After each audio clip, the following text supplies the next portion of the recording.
The house hasn't changed much. Same street, same floor plan as the one next door. The people who bought both of them in 2005 made the same down payment, signed the same 30-year loan, drove away with the same key on the same foam keychain. 21 years later, one of them owns it free and clear. The other owes $252,000 and won't be done until 2050. Nothing dramatic separated them. Just one quiet decision made on an ordinary Tuesday that compounded in silence for 2 decades. One decision, 2 directions. The nail is already in the wall when you move in. The previous owner left it there. Just a single finish nail, maybe 2 inches high, slightly off-center on the living room wall. You notice it the first morning, standing in the empty room with a cup of coffee, the moving boxes still stacked by the door. In one version of your life, you hang a family photo on it and move on. The nail does its job. You do yours. You call your bank that afternoon and set up an automatic transfer. $150 extra every month going straight to your mortgage principal. Not because someone told you to, not because you ran the numbers on a spreadsheet, just because it felt like the right thing to do with the small amount left over after the bills. You don't tell anyone. There's nothing to tell. It's a Tuesday. In the other version of your life, you stand in that same living room and feel something hard to name. Not dissatisfaction exactly, more like the gap between what the house is and what it should be. The linoleum in the kitchen catches the afternoon light in a way that bothers you. The layout is almost open concept but not quite. The previous owner's paint colors are still on every wall. This is your home now. It doesn't feel like it yet. By month 2, you've taken out a home equity line of credit, $24,000, and the kitchen is getting gutted. New floors, new cabinets, and an island that opens the whole space up. You stand in the middle of the renovation, and it finally feels like yours. That feeling is real. It costs $24,000 plus interest, and it is real. Both of you are now living in the same house on the same street. Both are paying $1,139 a month on a 30-year mortgage at 5.9%. Both making around $46,000 a year. You're a project coordinator at a logistics company. Your neighbor is a physical therapist at a regional clinic. Neither of you is behind. Neither of you is ahead. The starting line is still perfectly even. Except it isn't. Because one of you just added $24,000 in debt to a house you've owned for 60 days, and one of you just quietly started pulling your payoff date forward, month by month, without a single person noticing or congratulating you for it.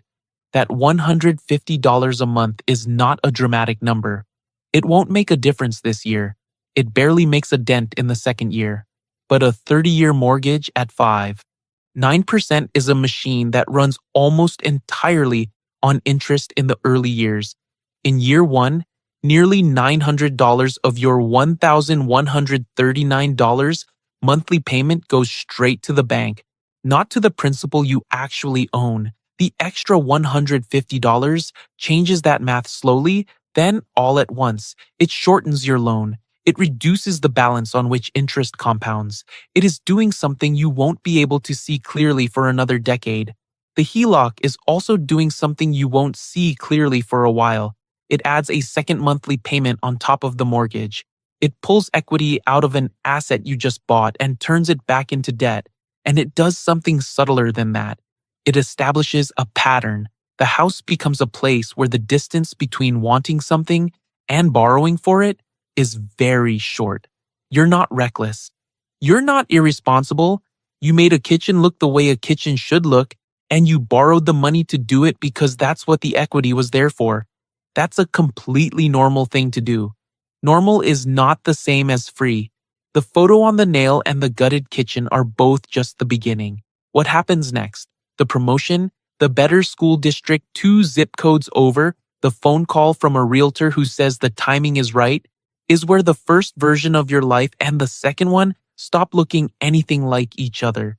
Because the real cost of this house was never going to be the mortgage.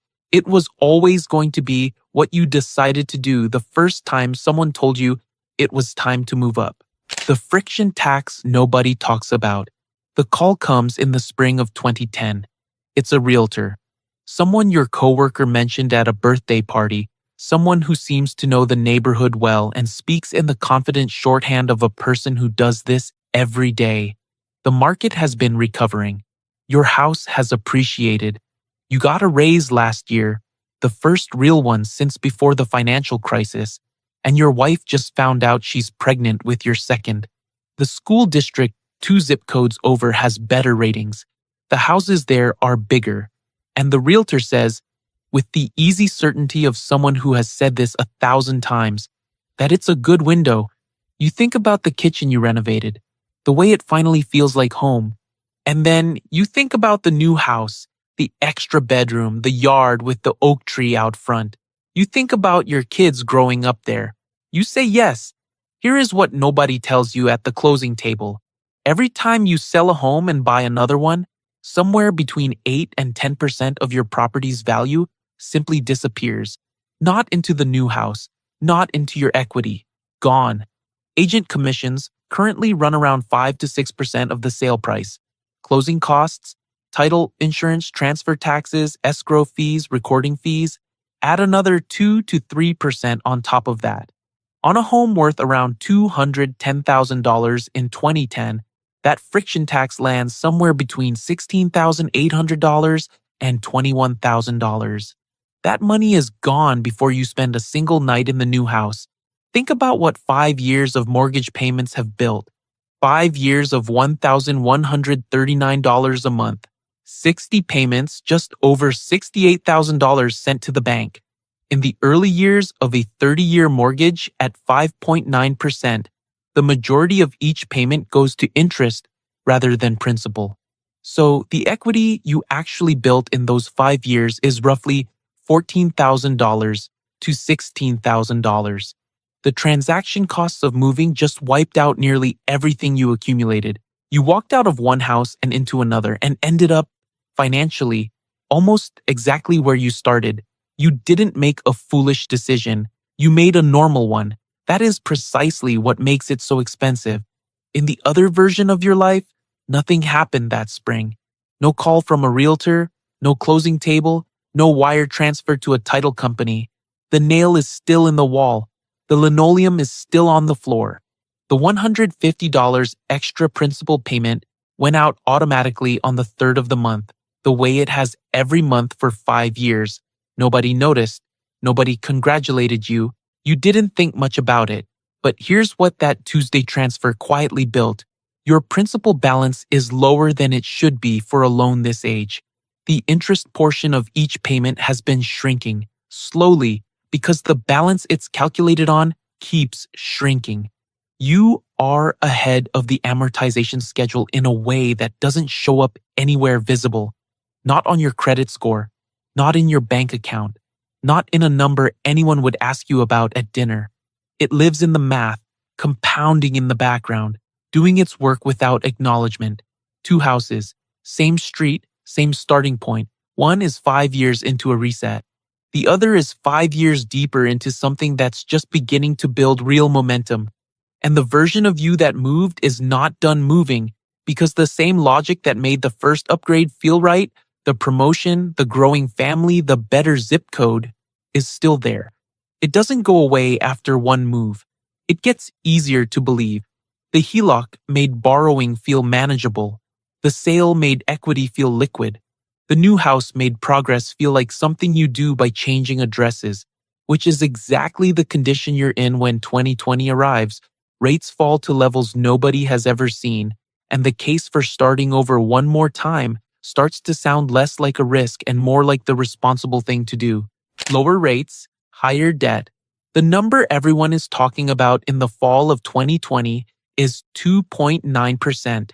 That's the going rate on a 30-year fixed mortgage, the lowest in recorded history. The Federal Reserve has been holding rates near zero since the pandemic hit in March, and the effect on the mortgage market has been extraordinary. Your phone keeps buzzing with headlines. Your brother-in-law refinanced in August and won't stop talking about it. Your financial advisor, a guy named Daniel you've been meaning to call back for 3 months, leaves a voicemail saying this window won't stay open forever. You've been in the second house for 10 years now. The kids are in middle school. The neighborhood is fine, better than fine. But the house feels smaller than it did when you bought it, and you've been watching a development go up about 12 minutes away. Bigger lots, newer construction, the kind of open floor plan you've wanted since you gutted the kitchen in the first house back in 2007. And at 2.9%, the monthly payment on a house that costs $340,000 is actually lower than what you're paying now. You do the math on a mortgage calculator at 11 p.m. on a Wednesday. It works. It more than works. You could pull cash out of your current home's equity, pay off the HELOC balance that's been sitting there since the renovation, cover the down payment on the new place, and still come out with a lower monthly payment than you have today. You call Daniel back the next morning. Here is what the mortgage calculator didn't show you on a Wednesday. Every 30-year mortgage is structured the same way. It front loads the interest. In the first year of any new 30-year loan, roughly 75 to 80% of each monthly payment goes to interest, not principal. You knew this once. You felt it in the first house, watching the balance barely move in those early years. But 10 years into your second mortgage, that ratio had finally started shifting.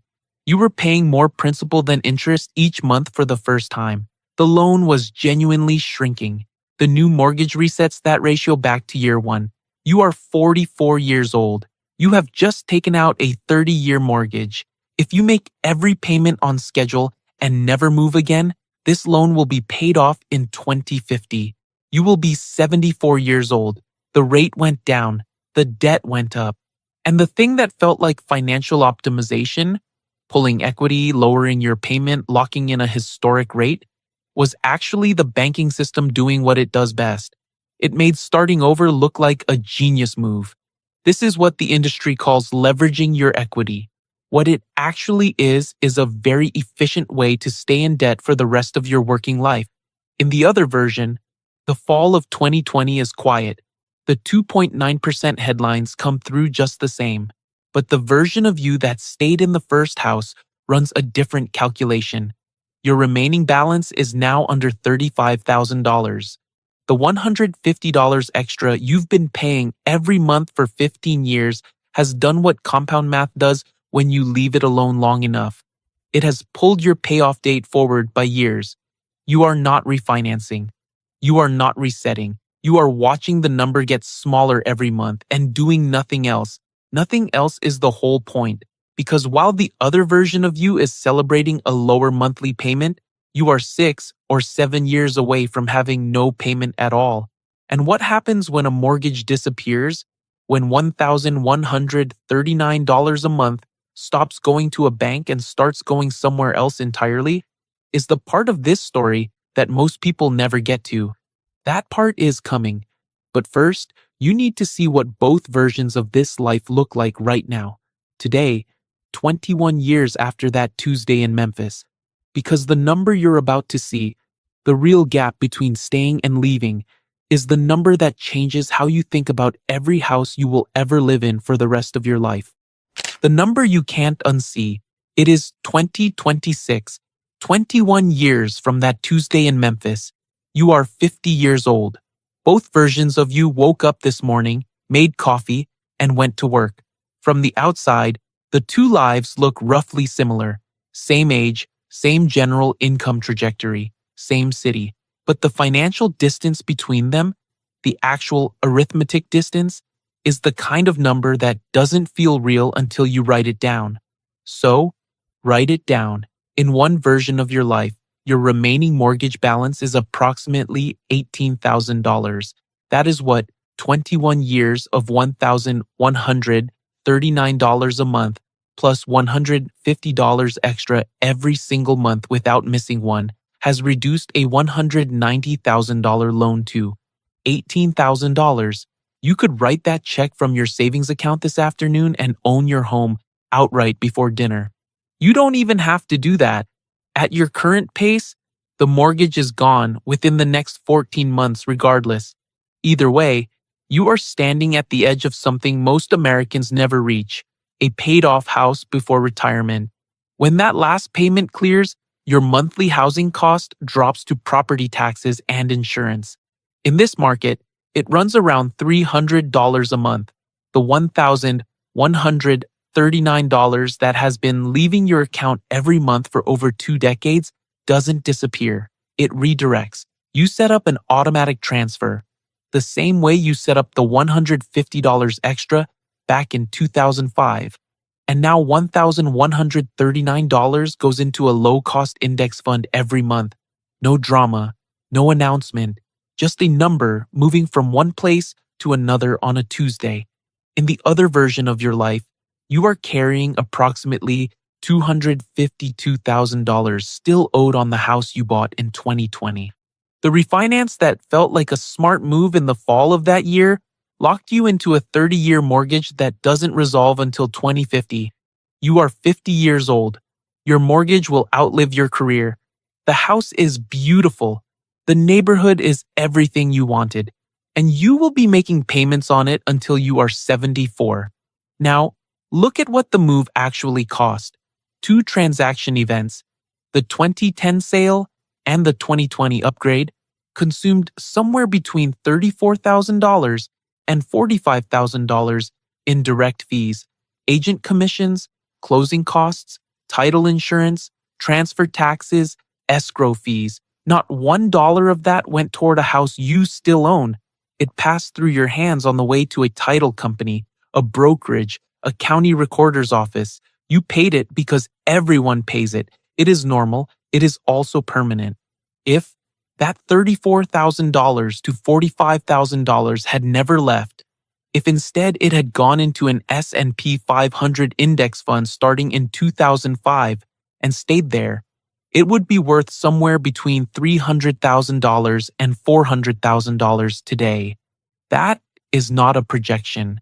The S&P 500 delivered an average annual return of 11% over the 20 years between 2006 and 2025, a stretch that includes the 2008 financial crisis, the 2020 pandemic crash, and the bear market of 2022.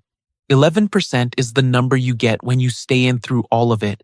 The version of you that stayed in the house didn't earn that $300,000 to $400,000. They simply didn't lose the seed money that would have grown into it. That is the invisible number. Not the square footage gained between the first house and the third. Not the school district ratings. Not the open floor plan or the newer construction or the lower monthly payment that 2.9% made possible. The number that actually defined the difference between these two lives is the one that never appeared on any listing sheet. The compounding cost of the decision to leave. Both versions of you made payments every month for 21 years. One of you is almost done. The other has 24 years left. And the only thing that explains the gap is not income, not luck, not timing. It is a single repeated decision made at moments that each felt completely reasonable to keep moving, and the quiet, unglamorous alternative of staying put and letting the math do what math does when you leave it alone. What that actually looks like in a life? Not a spreadsheet, but a life? Because there is a tree in the front yard of that first house that has been growing since the day you left it, and someone else is sitting under it now. The tree you didn't plant. You drive past the first house on a Tuesday afternoon in late October. You weren't planning to. Traffic on the main road backed up from a fender bender 2 intersections ahead, and your navigation rerouted you through the old neighborhood without asking. You haven't been down this street in years, maybe longer than that. You slow down without deciding to. The house looks smaller than you remember. The beige paint is gone. Someone repainted it a dark green at some point, with white trim around the windows. The driveway has been repaved. There's a basketball hoop at the end of it, the adjustable kind, tilted slightly to one side, the way they always end up. Someone's kids play in this driveway now. Someone else's mornings start in that kitchen you renovated in 2007.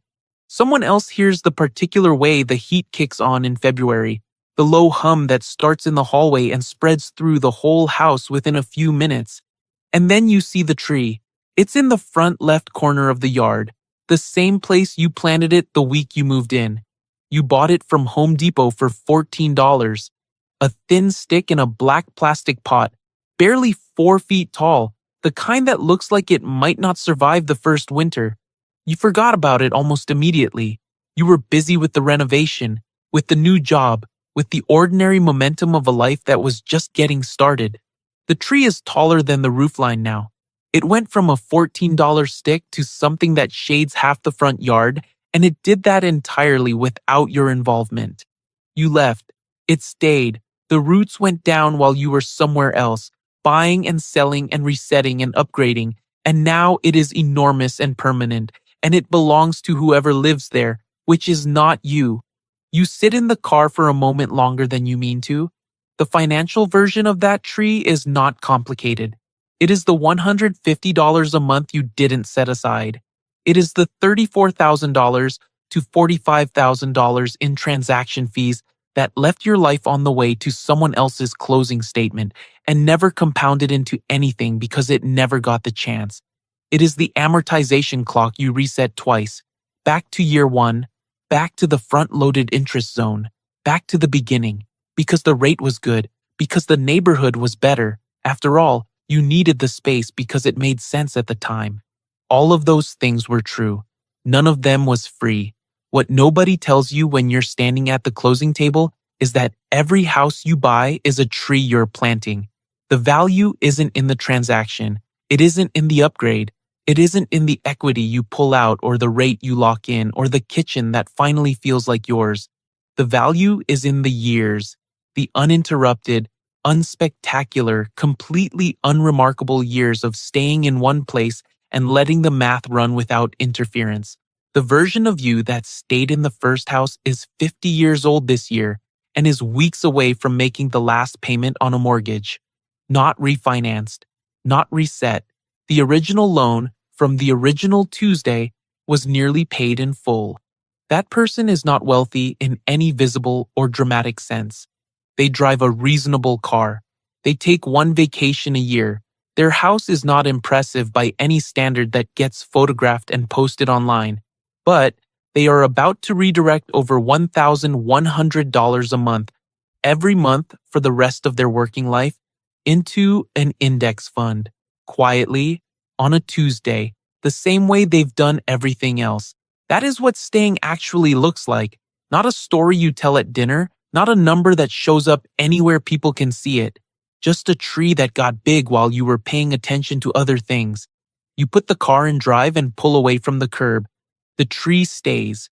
The question that belongs to you now. You already know which version of this story you're in. Not because you've made bad decisions, because you've made normal ones. The upgrade that made sense. The rate that was too good to ignore. The house that finally felt like yours. Every one of those moments was reasonable. Every one of them had a cost that didn't show up until years later in a number nobody warned you about. Here is what is true right now, today. The next move you make, whether that's staying or going, will compound for longer than feels real in the moment you make it. There is a house you're living in right now. There is something specific about it that no larger square footage will ever replace. A window, a floorboard, the way the light comes in on a Saturday morning. That detail is not nothing. It might be the whole thing.